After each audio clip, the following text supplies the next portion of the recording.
ഗാസയിലെ ഹമാസ് ഉൾപ്പെടെയുള്ള എല്ലാ സായുധ ഗ്രൂപ്പുകളെയും പൂർണ്ണമായും നിരായുധീകരിക്കുന്നതിനായി ബോർഡ് ഓഫ് പീസ് കരാറിലെത്തിയതായി ഇന്ന് യുഎസ് പ്രസിഡന്റ് ഡൊണാൾഡ് ട്രംപ് പ്രഖ്യാപിച്ചു. ഇതൊരു ചരിത്രപരമായ നേട്ടമാണ് എന്നതാണ് തന്റെ സമൂഹ മാധ്യമ പ്ലാറ്റ്ഫോമായ ട്രൂത്ത് സോഷ്യലിൽ ട്രംപ് കുറിച്ചത്. സ്ഥിരമായ സമാധാനത്തിലേക്കും സുരക്ഷയിലേക്കുമുള്ള വൻ ചുവടുവയ്പ്പാണ് ഇത് എന്നും ട്രംപ് വിശേഷിപ്പിച്ചു.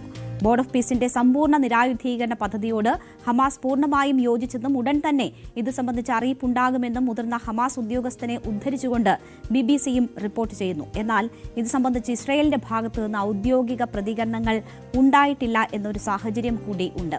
എന്തായാലും ട്രംപ് ഈ ബോർഡ് ഓഫ് പീസ് ഉണ്ടാക്കി ദിവസങ്ങൾ പിന്നിടുമ്പോൾ ഇങ്ങനെയൊരു ധാരണയിലേക്ക് കാര്യങ്ങൾ എത്തുന്നു എന്നത് വലിയ പ്രതീക്ഷയോടുകൂടിയാണ് ലോകം ഉറ്റുനോക്കിക്കൊണ്ടിരിക്കുന്നത്. ഈ അവസരത്തിൽ നമ്മളോടൊപ്പം വിദേശകാര്യ വിദഗ്ധൻ ജോസഫ് ആന്റണി ചേരുകയാണ്. ശ്രീ ജോസഫ് ആന്റണി, ഈ ബോർഡ് ഓഫ് പീസ് രൂപീകരണവും ഗാസയിലെ സമാധാനവുമായി ബന്ധപ്പെട്ട് നിരവധി ചർച്ചകളിൽ നമുക്കൊപ്പം താങ്കൾ ചേർന്നിട്ടുണ്ട്.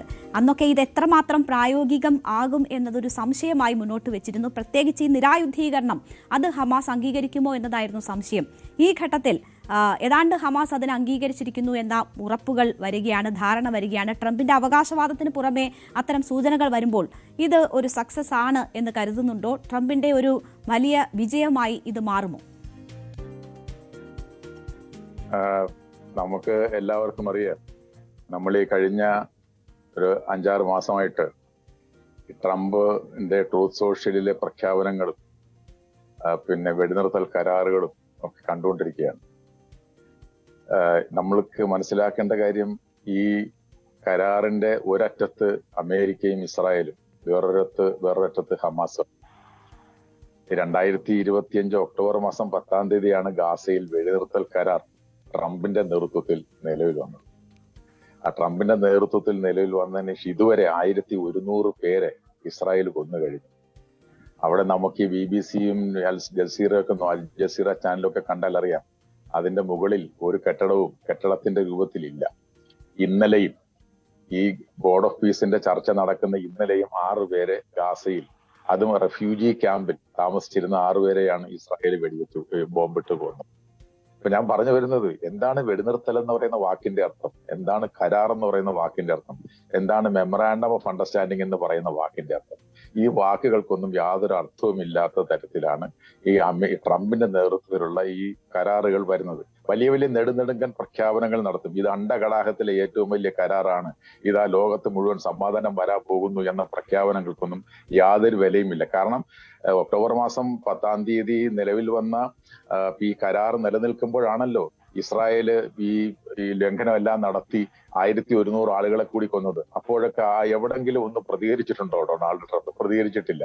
വെസ്റ്റ് ബാങ്കിൽ എന്താ നടന്നുകൊണ്ടിരിക്കുന്നത്? വെസ്റ്റ് ബാങ്കിൽ ഈ താമസിക്കുന്ന പലസ്തീനികളുടേതായിട്ടുള്ള സ്വന്തം സ്ഥലമെന്ന് ഇന്റർനാഷണൽ കമ്മ്യൂണിറ്റി അംഗീകരിച്ചിട്ടുള്ള സ്ഥലത്താണ് ഇടിച്ചു കയറി അവരുടെ വീടുകളെല്ലാം ഇടിച്ചു നിരത്തി അവരെ കൊന്നുകൊണ്ടിരിക്കുന്നത്. വല്ലതും പറയുന്നുണ്ടോ ട്രംപ്?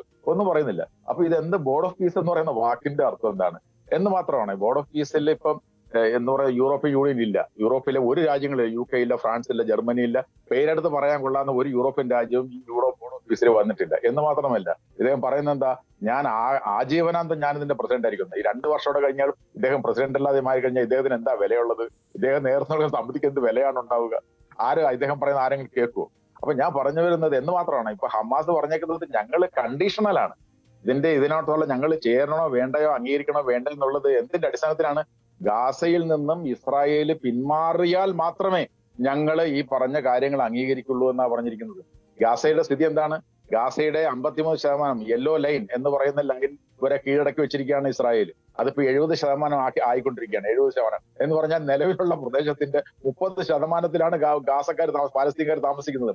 അത് എന്ത് ഇന്റർനാഷണൽ അഗ്രിമെന്റിന്റെ ഭാഗമാണ്? അതായത് കടന്നു കയറിയ ഭാഗത്ത് വീണ്ടും കടന്നു കയറുകയും കടന്നു കയറാത്ത ഭാഗത്ത് പുതുതായി കടന്നു കയറുകയും ചെയ്തുകൊണ്ടിരിക്കുകയാണ്. ബോർഡ് ഓഫ് പീസിന്റെ ഒരു സാന്നിധ്യം നിലനിൽക്കുമ്പോൾ ലോകത്ത് നടന്നുകൊണ്ടിരിക്കുന്ന കാര്യം. അപ്പൊ ഞാൻ പറഞ്ഞു വരുന്നത്, കരാറുകൾ പക്ഷേ ഈ എഗ്രിമെന്റിൽ ഒപ്പിട്ടിരിക്കുന്നു എന്നത് ഹമാസ് സ്ഥിരീകരിക്കുന്നുണ്ട്. CNN-നോട് ഗാസി ഹമാദ് ഉൾപ്പെടെയുള്ളവർ ഇതിനെക്കുറിച്ച് കൺഫേം ചെയ്യുന്നുണ്ട്. BBC-യും അത്തരം റിപ്പോർട്ടുകൾ പുറത്തുവിടുന്നുണ്ട്. ഇവര് റെഡിയാണല്ലോ, ഹമാസ് റെഡിയാണ്, അംഗീകരിക്കാൻ റെഡിയാണ്. പക്ഷെ ഇത് ഗാസയിൽ നിന്നും ഇസ്രായേല് പിന്മാറുന്ന മുറയ്ക്കാണ് ബാക്കിയുള്ള കാര്യങ്ങൾ. ആയുധങ്ങളെല്ലാം സമർപ്പിച്ച് പിന്നെ ഇന്നത്തെ വേറൊരു കൂട്ടരെ ഇന്റർനാഷണൽ സ്റ്റെബിലൈസേഷൻ ഫോഴ്സിനെ ഇതിലേക്ക് കൊണ്ടുവരുന്നതിന്റെ കാര്യങ്ങൾ നടക്കുന്നത് ഈ 200-നും 300-നും ദിവസത്തിനിടയ്ക്ക് നടന്നാൽ മതി. ഇത് വാസ്തവത്തിൽ അതാണ് ഇത് പറഞ്ഞിട്ടുള്ള കാര്യങ്ങൾ. നമുക്കറിയാമല്ലോ, 60-30 ദിവസം പോലും ഒരു കരാർ ഉണ്ടാക്കിയിട്ട് ആ കരാർ പാലിക്കാൻ പറ്റാത്ത ഒരു രാജ്യം എങ്ങനെ 200-300 ദിവസത്തിനുള്ളിൽ ഇന്റർനാഷണൽ സ്റ്റെബിലൈസേഷൻ ഫോഴ്സ് എന്ന് പറയുന്ന ഇനി ഉണ്ടാക്കേണ്ടിയിരിക്കുന്ന ഫോഴ്സാണ്. ലോകത്തിന്റെ വിവിധ ഭാഗങ്ങളിൽ നിന്നുള്ള 500-ഓളം 5000-ഓളം പട്ടാളക്കാരെ കൊണ്ടുവന്ന് ഇന്റർനാഷണൽ സ്റ്റെബിലൈസേഷൻ ഫോഴ്സ് ഉണ്ടാക്കുമെന്ന് പറയുന്നത് ആരാണ് ഇതിനകത്ത് സഹകരിക്കുന്നത്? ഇപ്പൊ ഞാൻ പറഞ്ഞു വരുന്നതല്ല, ഈ കരാറുകൾ ഈ നമ്മളിപ്പോ സ്പോർട്സിലൊക്കെ പറയും ഈ എന്താണ് records for break to be break to be broken എന്നൊക്കെ പറയത്തില്ലേ നമ്മൾ.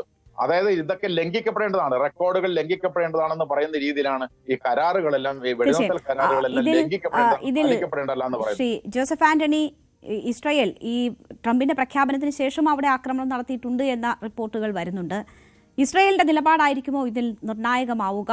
ഇസ്രായേൽ പൂർണ്ണമായും പിൻവാങ്ങാൻ തയ്യാറെടുത്താൽ ഈ പ്രശ്നങ്ങൾ പരിഹരിക്കപ്പെടുമോ?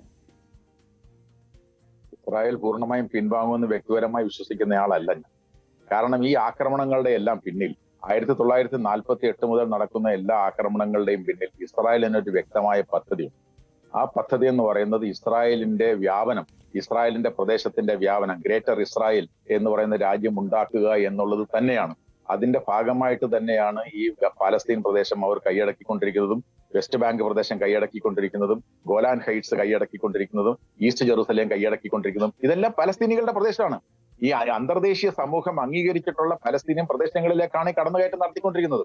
അങ്ങനെ കടന്നുകയറ്റം നമ്മുടെ കൺമുമ്പിൽ നമ്മൾ കാണേണ്ട കാര്യം, നമുക്ക് ഈ ചാനലുകളിൽ ഇരുന്ന് ചർച്ച ചെയ്യുമ്പോൾ നമ്മൾ കാണാതെ പോയിക്കൂടാ ഒരു യാഥാർത്ഥ്യം. നമ്മുടെ കൺമുമ്പിൽ ഒരു വംശഹത്യ നഗ്നമായി നടന്നുകൊണ്ടിരിക്കുകയാണ് ട്രംപിന്റെ നേതൃത്വത്തിൽ, ഇസ്രായേലിന്റെ നേതൃത്വത്തിൽ. അപ്പൊ അത് ആ യാഥാർത്ഥ്യം നിലനിൽക്കുമ്പോൾ നമ്മൾക്ക് എങ്ങനെ വിശ്വസിക്കാൻ കഴിയും? അതായത് ഇസ്രായേൽ ഇപ്പോഴും നടത്തിക്കൊണ്ടിരിക്കുന്ന ആക്രമണങ്ങളെ നിങ്ങൾ നിർത്തൂ എന്ന് പറയാനുള്ള ആർജവം കാണിക്കാത്ത ട്രംപ് എന്ന് പറയുന്ന ഒരാളുള്ള ഒരു സമിതി എങ്ങനെ സമാധാനം കൊണ്ടുവരും? 50-53% എന്ന് പറയുന്ന യെല്ലോ ലൈനും കിടന്ന് 70% ഗാസയിലേക്ക് കടന്നു കയറിയിരിക്കുന്നു. ഇതിന്റെ അപ്പൊ അവിടെ പ്രത്യേകമായ ചില സ്ഥലങ്ങളിൽ മതിലുകൾ കെട്ടി തന്നെ വേർതിരിക്കുന്നു. ഇപ്പൊ അങ്ങനെയുള്ള സ്ഥലങ്ങളിൽ ഇപ്പോഴും ആക്രമണം നടത്തിക്കൊണ്ടിരിക്കുമ്പോൾ എനിക്ക് വ്യക്തിപരമായി ഈ ഇത്തരം കരാറുകളിലൊന്നും, ട്രംപിന്റെ നേതൃത്വത്തിൽ ഉണ്ടാക്കപ്പെടുന്ന കരാറുകളിലൊന്നും എനിക്ക് യാതൊരു വിശ്വാസവും ഇല്ല എന്ന് വിനീതമായി പറഞ്ഞോളൂ. ശരി, വളരെ നന്ദി ശ്രീ ജോസഫ് ആന്റണി ഈ അവസരത്തിൽ ഞങ്ങളോട് സഹകരിച്ചതിന്. എന്തായാലും ട്രംപ് കൊട്ടിഘോഷിക്കുന്ന തരത്തിൽ ഇത് പ്രാവർത്തികമാകുമെന്ന് വിശ്വസിക്കുക വയ്യ എന്നതാണ് അദ്ദേഹം സൂചിപ്പിക്കുന്നത്. സമാനമായ നിലയിൽ ഉള്ള വിശകലനങ്ങളാണ് വരുന്നത്. എന്തായാലും ഒരുപാട് പ്രതിബന്ധങ്ങൾ ഈ ട്രംപിന്റെ ഈ സ്വപ്നം അല്ലെങ്കിൽ ട്രംപ് പറയുന്നത് പോലെ ഈ കാര്യങ്ങൾ പ്രാവർത്തികമാകണം എന്നതിലുണ്ട്. അതിൽ ഇസ്രായേലിന്റെ നിലപാട് ഏറ്റവും നിർണായകമാകും എന്നതാണ് സൂചിപ്പിക്കപ്പെടുന്നത്.